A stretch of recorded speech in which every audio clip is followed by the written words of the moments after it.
માત્ર 2 ચમચી તેલમાં બનતો આ ચેવડો જોઈ તમને થશે કે નાયલોન પૌવાનો ચેવડો હોય ને તો ઓછા તેલમાં બને, પણ આ તો તળેલા પૌવા છે તો પછી 2 ચમચી તેલમાં કેમ? તો આ છે એકદમ અલગ તળેલા પૌવા જેવા જ રેડીમેડ મળતા ચૂર પૌવા, જે પૌવાનો સ્વાદ તળેલા પૌવા જેવો જ આવે છે અને એકદમ ક્રિસ્પી હોય છે। તો આજે ફક્ત 2 ચમચી તેલમાં આ ક્રિસ્પી ચૂર પૌવામાંથી દિવાળીમાં અને ખાસ જે હેલ્થ કોન્શિયસ છે તેના માટે વળી ચેવડાના સ્પેશિયલ મસાલાની રીત સાથે ચૂર પૌવાનો ચેવડો બનાવીએ। અત્યારે માર્કેટમાં ચોખાના આવા ચૂર પૌવા મળે છે, જેને ચૂર મમરા અથવા હાજીખાના પૌવા પણ કહેવાય છે, જે દેખાવમાં સફેદ અને બિલકુલ ચોખાના તળેલા પૌવા હોય ને તેવા જ લાગે, પરંતુ આ પૌવા શેકેલા છે। અહીં મેં 500 ગ્રામ આ ચૂર પૌવા લીધા છે। તો ઓછા તેલમાં ચૂર પૌવાનો ચેવડો બનાવવા માટે સૌથી પહેલાં એક મોટી કઢાઈને ગેસની લો ફ્લેમ પર રાખી તેમાં ચૂર પૌવા ચાળી અને ઉમેરી દેવાના છે। ચૂર પૌવા આમ તો ક્રિસ્પી જ હોય છે, છતાં પણ લગભગ 3 થી 4 મિનિટ ગેસની લો ફ્લેમ પર સતત મિક્સ કરતા જઈ અને શેકવાના છે, જેથી તેમાં જો ક્યાંય પણ ભેજનું પ્રમાણ હોય ને તો તે નીકળી જાય અને ચેવડો બન્યા પછી લગભગ 15 દિવસ સુધી એવો જ ક્રિસ્પી સારો રહે। અહીં જુઓ એકદમ ક્રિસ્પી પૌવા થઈ ગયા છે અને હાથથી ભૂકો પણ થઈ જાય છે। તો શેકાયેલા આ પૌવાને હવે ગેસ પરથી નીચે ઉતારી લઈએ અને મોટા પોળા વાસણમાં જેમાં ચેવડો ભેળવવો હોય ને તેમાં આ શેકેલા પૌવા કાઢી લેવાના છે અને તેને ઠંડા થવા દઈએ। ચેવડો બનાવીએ ને એ પહેલાં આ ચેવડામાં અથવા તો કોઈ પણ ચેવડાને ફરસાણવાળાની દુકાન જેવો ટેસ્ટ આપવા માટે ઉમેરાતો એક ખાસ મસાલો બનાવી લઈએ, જેના માટે ગેસની લો ફ્લેમ પર પેનમાં 2 ટીસ્પૂન સૂકા ધાણા, 1 ટીસ્પૂન જીરું, 1 ટીસ્પૂન વરિયાળી, 1 ટીસ્પૂન સફેદ તલ, 2 તજના ટુકડા અને 2 લવિંગ ઉમેરી ગેસની લો ફ્લેમ પર મિક્સ કરતા જઈ અને લગભગ 1 થી 1.5 મિનિટ શેકવાનું છે। તુરંત જ મસાલા શેકાવાની સુગંધ આવવા લાગે ને એટલે માત્ર 1 તમાલપત્રના ટુકડા કરી સાથે ઉમેરી વધારે સહેજ અડધી મિનિટ શેકશું। હવે શેકેલા મસાલાને મિક્સ કરતા જઈ ગેસ પરથી નીચે ઉતારી એક ડીશમાં કાઢી અને ઠંડા થવા દેવાના છે। લગભગ 5 જ મિનિટમાં બધા મસાલા ઠંડા થઈ ગયા છે તો તેને મિક્સરના જારમાં ઉમેરી દેવાના છે। તેની સાથે જ જારમાં 1 ટીસ્પૂન સંચળ પાવડર, અડધી ટીસ્પૂન હળદર પાવડર, 1 ટીસ્પૂન કાશ્મીરી લાલ મરચું પાવડર, 1.5 ટીસ્પૂન આમચૂર પાવડર ઉમેરવાનું। અહીં જો તમે લીંબુના ફૂલ ખાતા હો ને તો આમચૂર પાવડરના બદલે ખટાશમાં લીંબુના ફૂલ ઉમેરવાના, તો ચેવડાનો ટેસ્ટ એકદમ ફરસાણવાળાની દુકાન જેવો જ આવશે। હવે જારનું ઢાંકણ ઢાંકી બધો મસાલો પીસી લેવાનો। પીસેલો મસાલો બાઉલમાં કાઢ્યા પછી જુઓ મસાલો એકદમ પાવડર થઈ ગયો છે। આ મસાલાને ફક્ત આ ચૂર પૌવાના ચેવડામાં જ નહીં પરંતુ કોઈ પણ ચવાણા, ચેવડા, ભૂસામાં અથવા તો મસાલાવાળા બનાવવામાં ઉમેરશો ને તો એકદમ બહાર જેવા ટેસ્ટનું ફરસાણ ઘરમાં બને છે।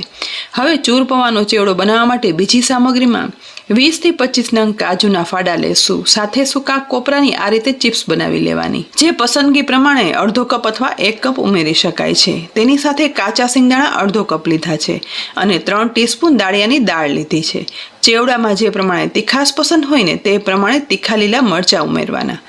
ચેવડો બનાવવાની શરૂઆત ગેસની સાવ લો ફ્લેમ પર ગરમ થયેલા તેલમાં બધું તળવાથી કરવાની। તો સૌથી પહેલાં આવા જારામાં લીધેલા શિંગદાણા ઉમેરી જારાને તેલમાં બોળી ધીમે ગેસે તળવાના છે, જેથી શિંગદાણા અંદર સુધી તળાઈ જાય અને ઉપરથી કાળા પણ ના થાય અને એકદમ લાઇટ ગોલ્ડન બ્રાઉન કલરના રહે।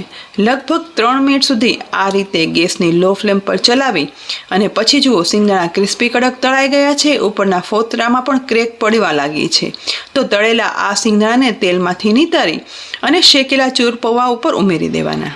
હવે એ જ ગરમ તેલમાં જારામાં દાળિયાની દાળ ઉમેરશું અને તેને તળવાની છે। દાળિયાની દાળ છે ને તે તળાતા સમય નથી લાગતો, માત્ર અડધી થી 1 જ મિનિટમાં ગોલ્ડન બ્રાઉન દાળિયા તળાઈ જાય ને એટલે તેને પણ તેલમાંથી નિતારી ચેવડાના મિશ્રણમાં ઉમેરી દઈશું। તે જ રીતે જારામાં કાજુ ઉમેરી તેને પણ ગુલાબી બ્રાઉન થઈને તેવા તળવાના છે। 2 જ મિનિટમાં કાજુ તળાઈ ગુલાબી બ્રાઉન થઈ જશે તો તેલમાંથી નિતારી ચેવડામાં કાજુ ઉમેરી દઈશું।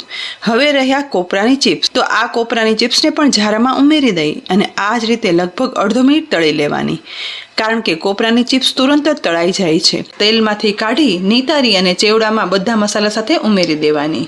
તેની સાથે જ આપણે બનાવેલો ચેવડાનો સ્પેશિયલ મસાલો છે ને તે આ રીતે હાથ વડે શેકેલા પૌવા તથા તળાયેલી બીજી સામગ્રી સાથે ઉપરથી સ્પ્રેડ કરી દેવાનો છે। અત્યારે બનાવેલા મસાલામાંથી પોણા ભાગનો મસાલો ઉમેરી દઉં છું। અત્યારે બધું મિક્સ નહીં કરીએ, પણ આ ચેવડામાં પહેલાં એક વઘાર કરી લઈએ, જેના માટે તળવા માટે ગરમ કરેલું તેલ હતું ને તે તેલ એક વાસણમાં કાઢી લઈશું અને માત્ર 2 ચમચી જેટલું તેલ જ એ કઢાઈમાં રહેવા દઈ ગેસની લો ફ્લેમ પર આ કઢાઈ રાખીએ અને હવે ગરમ થતા તેલમાં અડધી ટીસ્પૂન વરિયાળી, મીઠા લીમડાના પાન અને લીલા મરચાના ટુકડા ઉમેરી આ વઘારને મિક્સ કરતા જઈ અને સાતળવાના છે. ફરસાણવાળાની દુકાને તળેલા પૌવાનો ચેવડો હોય કે વઘારેલા પૌવાનો કે શેકેલા પૌવાનો, આ રીતે ઉપરથી વરિયાળીનો વઘાર ઉમેરવાથી એક અલગ જ ફ્લેવરફુલ ચેવડો બને છે. વઘારમાં મરચાં કડક થઈ જાય ને ત્યાં સુધી સાતળશું. લગભગ 1.5 મિનિટ સાતળ્યા પછી હવે વઘારનો ગેસ બંધ કરી દઈએ. મરચાંના કારણે થયેલો તીખો વઘાર છે ને તે ગરમા ગરમ જ ચૂર પૌવાના આ મિશ્રણમાં ઉમેરી દઈશું. તેની સાથે જ હવે બાકી રહેલા મસાલામાં 1.5 ટીસ્પૂન મીઠું ઉમેરશું અને સાથે 4 ટીસ્પૂન દળેલી ખાંડ એટલે કે ખાંડનો પાવડર પણ સ્પ્રેડ કરી દેવાનો છે. બસ વધારે કાંઈ જ ના ઉમેરતા હવે ઝારા વડે બધા મસાલા મિક્સ કરી દેવાના. અહીં તમે જોયું ને કે બહુ ઓછા તેલમાં આ ચેવડો બને છે. એ હવે એક ઝારા વડે બરાબર મિક્સ કરતા ના ફાવે ને તો 2 ઝારાના મદદથી આ રીતે ચેવડો સતત મિક્સ કરી દેવાનો છે, જેથી બધા મસાલા ચૂર પૌવામાં ભળી જાય. બધું મિક્સ કરતા તમને જો એવું લાગે ને ચેવડામાં બરાબર મસાલો મિક્સ નથી થયો અને ચડ્યો નથી અને ચેવડો વધુ ડ્રાય લાગે છે તો આ રીતે બાકી રહેલો મસાલો છે ને તે ઉપરથી ઉમેરી દઈશું અને થોડી વધારે ખટાશ આવે ને તેના માટે 1 ચમચી જેટલો આમચૂર પાવડર પણ ઉમેરશું. કારણ કે ચેવડામાં ખટાશ અને તીખાશ ગળાશ ચડિયાતી હોય ને તો જ ચેવડો ખાવાની મજા આવે. અને સાથે જ ગરમ કરેલું તેલ હતું ને તેમાંથી 1 થી 1.5 ટીસ્પૂન જેટલું તેલ ઉમેરવાનું છે, જેથી એકદમ કોરો લાગતો આ ચેવડો છે ને થોડો ઓઇલી થશે પણ બહુ વધારે પણ નહીં થાય. ફરીથી ઝારા વડે બધું મિક્સ કરી દેવાનું છે. સતત લગભગ 1.5 મિનિટ સુધી મિક્સ કર્યા પછી એકદમ ઓછા તેલમાં ફરસો ઓરિજિનલ ફરસાણવાળાની દુકાન જેવા ટેસ્ટમાં મળતા ચવાણું કે ચેવડા જેવો ટેસ્ટનો આ ચૂર પૌવાનો ચેવડો બની અને તૈયાર થઈ ગયો છે. આ ચેવડો બનાવી અને એરટાઇટ કન્ટેનરમાં ભરી અને રાખી દો ને તો 15 થી 20 દિવસ સુધી એવો જ રહે છે અને હેલ્થ કોન્શિયસ લોકો માટે તો બહુ જ સારો, એકદમ ઓછા તેલમાં બનેલો હેલ્ધી અને ટેસ્ટી ચેવડો બની તૈયાર થઈ જાય છે. ચા સાથે ખાઓ કે પછી દિવાળીમાં મહેમાન આવે તો તેને પીરસો, બધાને આ ચેવડો ભાવશે જ. આ રેસીપી ગમી હોય ને તો લાઈક કરી અને શેર કરજો. સાથે જ અમારી યુટ્યુબ ચેનલને સબસ્ક્રાઈબ કરી અમારા ફેસબુક પેજને લાઈક કરી અને ફોલો કરજો, જેથી આવી અનેક ઉપયોગી રેસીપીના અપડેટ્સ તમને તુરંત જ મળે. આવતીકાલે દિવાળીની નવી રેસીપી સાથે ફરી મળશું. ત્યાં સુધી આવજો.